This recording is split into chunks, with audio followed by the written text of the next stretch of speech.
Le soleil se levait sur la ville de Néo-Tokyo, une mégalopole surpeuplée et hyperconnectée, où la technologie régnait en maître. Dans un appartement sombre et désordonné, un jeune homme aux cheveux bleus et aux yeux verts se réveillait difficilement. Il portait un casque de réalité virtuelle et des gants haptiques, reliés à un ordinateur portable posé sur son lit. Il se déconnecta de son casque et regarda l'heure sur son écran, 7h30. Il soupira et se leva, en évitant les piles de livres, de magazines, de CD-ROM et de câbles qui encombraient sa chambre. Il s'appelait Keto, et il était un hacker, un pirate informatique. Keto vivait seul depuis la mort de ses parents, victime d'un attentat terroriste il y a 5 ans. Depuis, il se consacrait à sa passion, le hacking. Il aimait explorer les réseaux, déjouer les systèmes de sécurité, dérober des informations confidentielles, et parfois même saboter des infrastructures. Il faisait partie d'un groupe de hackers appelé Cyberstorm, qui se revendiquait comme un mouvement de résistance contre le pouvoir oppressif des grandes corporations et du gouvernement. Cyberstorm était dirigé par un mystérieux leader surnommé Storm, que personne n'avait jamais vu en personne, mais qui communiquait avec ses membres par des messages cryptés. Ce matin-là, Keto reçut justement un message de Storm sur son ordinateur. Il l'ouvrit et lut. « Salut, Keto. J'ai une mission importante pour toi. Il s'agit d'infiltrer le siège de la Genetics Corporation, une entreprise spécialisée dans le génie génétique. Ils ont développé un projet secret nommé Eve, qui pourrait changer le cours de l'histoire. Je veux que tu récupères les données de ce projet et que tu me les envoies. Tu trouveras les coordonnées du siège et le plan des lieux en pièces jointes. Tu as jusqu'à ce soir pour accomplir ta mission. Bonne chance. » Keto fut surpris par la demande de Storm. Il savait que la Genetics Corporation était l'une des plus puissantes et des plus dangereuses du monde, et que son siège était protégé par des mesures de sécurité extrêmes. Il se demanda ce que pouvait être ce projet Eve, et pourquoi Storm y attachait tant d'importance. Il hésita un instant, puis se décida à accepter la mission. Il se dit qu'il s'agissait peut-être de l'occasion de sa vie, et qu'il pourrait ainsi prouver sa valeur à Storm et à Cyberstorm. Il répondit au message. « Ok, Storm. Je suis partant. Je vais me préparer et partir dès que possible. » Il se leva et se dirigea vers sa salle de bain, où il se doucha et se changea. Il enfila un jean noir, un t-shirt blanc, une veste en cuir, et des baskets. Il prit son sac à dos, dans lequel il rangea son ordinateur portable, son casque, ses gants, et quelques outils de hacking. Il sortit de son appartement et descendit les escaliers. Il arriva dans la rue, où il se mêla à la foule des passants, qui se pressaient vers leur lieu de travail ou d'études. Il marcha jusqu'à la station de métro la plus proche, et prit le premier train en direction du centre-ville. Il regarda par la fenêtre et vit les gratte-ciel, les panneaux publicitaires, les drones, et les caméras de surveillance qui composaient le paysage urbain. Il se dit qu'il allait bientôt pénétrer dans l'antre de l'ennemi, et qu'il devait se montrer prudent. Il se sentit à la fois nerveux et excité. Il se dit que son aventure ne faisait que commencer. Keto arriva au centre-ville, où se dressait le siège de la Genetics Corporation. C'était un immense bâtiment de verre et d'acier, qui dominait les autres gratte-ciel. Il était entouré d'une clôture électrifiée, de caméras de surveillance, et de gardes armés. Keto savait qu'il ne pourrait pas entrer par la porte principale, ni par les fenêtres. Il devait trouver un autre moyen. Il consulta le plan des lieux que Storm lui avait envoyé. Il repéra une entrée secondaire, située à l'arrière du bâtiment, qui donnait accès à un parking souterrain. Il décida de tenter sa chance par là. Il contourna le bâtiment, en évitant les regards des passants et des gardes. Il arriva à l'entrée du parking, où il y avait une barrière et un lecteur de cartes. Il sortit son ordinateur portable de son sac, et le connecta au lecteur de cartes avec un câble. Il lança un logiciel de hacking, qui tenta de craquer le code d'accès. Après quelques secondes, il réussit. La barrière s'ouvrit, et Keto s'engouffra dans le parking. Il descendit les rampes, en cherchant une place vide. Il en trouva une, et se gara. Il sortit de sa voiture, et se dirigea vers l'ascenseur. Il appuya sur le bouton, et attendit que les portes s'ouvrent. Il entra dans l'ascenseur, et regarda le panneau des étages. Il y avait 50 étages, dont certains étaient marqués « accès restreint ».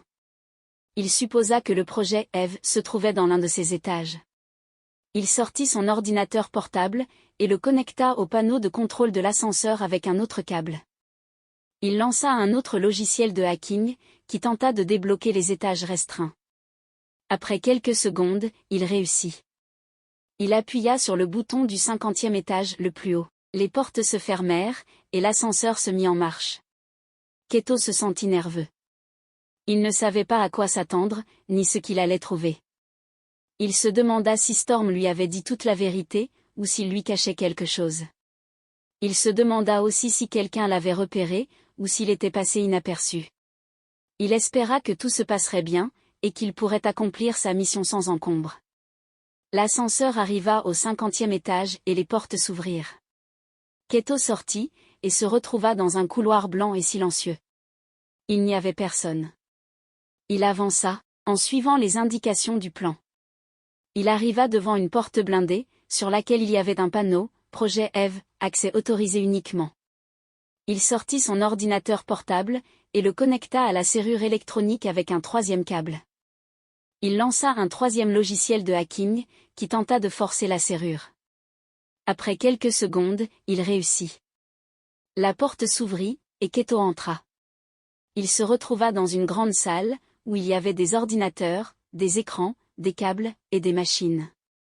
Au centre de la salle, il y avait une sorte de capsule transparente, reliée à des tubes et des fils. À l'intérieur de la capsule, il y avait une jeune fille aux cheveux blonds et aux yeux bleus. Elle était nue, et semblait dormir. Keto fut stupéfait. Il se demanda qui était cette fille, et ce qu'elle faisait là. Il s'approcha de la capsule, et vit un écran qui affichait des informations sur la fille. Il lut. Nom, Eve. Âge, 16 ans. Sexe, féminin. Espèce, humaine. Statut, en sommeil artificiel. Objectif, prototype d'humain génétiquement modifié. Keto comprit alors. La fille était le projet Eve, le secret de la Genetics Corporation. Elle était le résultat de leurs expériences de génie génétique, visant à créer un humain parfait, doté de capacités supérieures. Keto fut choqué. Il se dit que c'était de la folie, et que c'était contraire à l'éthique. Il se dit aussi qu'il devait récupérer les données de ce projet, et les envoyer à Storm. Il sortit son ordinateur portable, et le connecta à l'un des ordinateurs de la salle avec un quatrième câble. Il lança un quatrième logiciel de hacking, qui tenta de copier les données. Après quelques secondes, il réussit. Il vérifia que les données étaient bien sur son disque dur, et déconnecta son câble. Il se dit qu'il avait terminé sa mission, et qu'il devait partir. Mais alors qu'il s'apprêtait à sortir, il entendit un bruit. Il se retourna, et vit que la capsule s'ouvrait. La fille se réveillait. Elle ouvrit les yeux, et regarda Keto. Elle lui sourit, et lui dit. Bonjour. Qui es-tu? Keto fut surpris par la réaction de la fille. Il s'attendait à ce qu'elle soit effrayée, ou en colère, ou hostile. Mais elle semblait plutôt curieuse, et même amicale. Il ne savait pas quoi lui répondre. Il se dit qu'il devait partir vite, avant que quelqu'un ne le remarque. Mais il se sentit aussi intrigué par la fille, et par son sourire. Il décida de lui parler, mais brièvement. Bonjour. Je m'appelle Keto. Je suis un ami. La fille inclina la tête, et dit. Keto. C'est un joli nom. Moi, c'est Eve. C'est ce qu'ils m'ont dit. Keto comprit qu'elle parlait des scientifiques de la Genetics Corporation, qu'il avait créée. Il se demanda ce qu'elle savait de sa situation, et de sa condition. Il lui demanda. Eve, sais-tu où tu es? Et ce que tu es? Eve réfléchit un instant, et dit. Je suis dans un laboratoire. C'est là que je vis depuis toujours. Et je suis un humain. C'est ce qu'ils m'ont dit. Keto fut étonné par sa réponse. Il se dit qu'elle était naïve, et qu'elle ignorait la vérité. Il se dit qu'il devait lui dire, pour qu'elle puisse choisir son destin. Il lui dit. Eve, je vais te dire quelque chose d'important. Tu n'es pas un humain ordinaire. Tu es un humain génétiquement modifié. Tu as été créé par des gens qui veulent t'utiliser comme un cobaye, ou comme une arme. Tu es en danger ici. Tu dois partir avec moi. Eve fut surprise par les paroles de Keto. Elle ne comprenait pas tout ce qu'il disait. Elle lui demanda. Qu'est-ce que tu veux dire? Qu'est-ce que c'est, un humain génétiquement modifié? Et pourquoi je suis en danger? Et où veux-tu m'emmener? Keto se rendit compte qu'il n'avait pas le temps de tout lui expliquer. Il entendit des bruits de pas dans le couloir. Il se dit que les gardes arrivaient.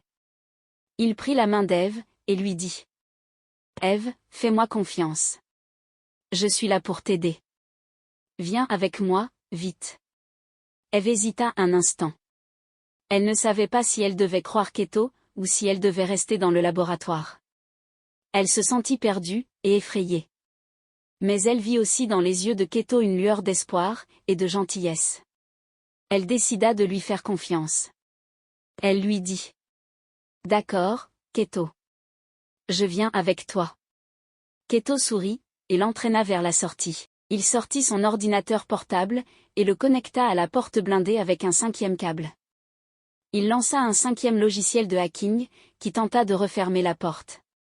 Après quelques secondes, il réussit. La porte se ferma, et se verrouilla.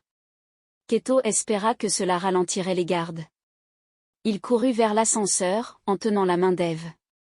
Il appuya sur le bouton, et attendit que les portes s'ouvrent. Il entra dans l'ascenseur, et appuya sur le bouton du parking. Les portes se fermèrent, et l'ascenseur se mit en marche. Keto se sentit soulagé. Il se dit qu'il avait réussi à sauver Eve, et qu'il allait pouvoir s'échapper. Il regarda Eve, qui le regardait aussi. Il lui dit. Eve, tu vas bien? Tu n'as pas peur? Eve secoua la tête, et dit. Non, je vais bien. Je n'ai pas peur. Je suis avec toi. Keto fut touché par sa réponse. Il se dit qu'elle était courageuse, et qu'elle lui faisait confiance. Il lui dit. Eve, tu es incroyable. Tu sais, tu es la première personne que je rencontre qui est comme toi. Tu es unique, et spéciale. Eve rougit, et dit. Merci, Keto. Tu es gentil. Tu sais, tu es la première personne que je rencontre qui est comme toi. Tu es différent, et intéressant. Keto sourit, et dit. Merci, Eve. Tu es adorable. Tu sais, je pense que nous avons beaucoup de choses en commun. Nous sommes tous les deux des hackers. Eve leva les sourcils, et dit. Des hackers? Qu'est-ce que c'est? Keto rit, et dit. Des hackers, ce sont des gens qui utilisent leur ordinateur pour explorer les réseaux, déjouer les systèmes de sécurité, dérober des informations, et parfois même saboter des infrastructures. C'est ce que je fais, et c'est ce que tu as fait quand tu t'es réveillé. Eve comprit alors. Elle se souvint qu'elle avait ressenti une sorte de pulsion, qui l'avait poussée à sortir de sa capsule. Elle se souvint qu'elle avait vu des images, des codes, des données, qui défilaient dans son esprit. Elle se souvint qu'elle avait senti une connexion, avec les machines, et avec Keto. Elle se dit qu'elle était une hackeuse, comme lui. Elle lui dit. Ah, je vois. C'est vrai, je suis une hackeuse. C'est amusant, non? Keto acquiesça, et dit. Oui, c'est amusant. Et c'est utile. Grâce à nos talents, nous allons pouvoir nous échapper. Eve sourit, et dit. Oui, nous allons nous échapper. Et après? Où allons-nous? Keto réfléchit un instant. Il se dit qu'il ne savait pas où aller, ni quoi faire. Il se dit qu'il devait contacter Storm, et lui envoyer les données du projet Eve. Il se dit aussi qu'il devait protéger Eve, et lui apprendre à vivre dans le monde extérieur. Il se dit qu'il avait beaucoup de responsabilités, et beaucoup de questions. Mais il se dit aussi qu'il avait trouvé une amie, et peut-être même plus. Il se dit qu'il avait envie de découvrir le monde avec elle, et de partager ses aventures. Il se dit qu'il avait de l'espoir, et de l'amour. Il lui dit. Je ne sais pas, Eve.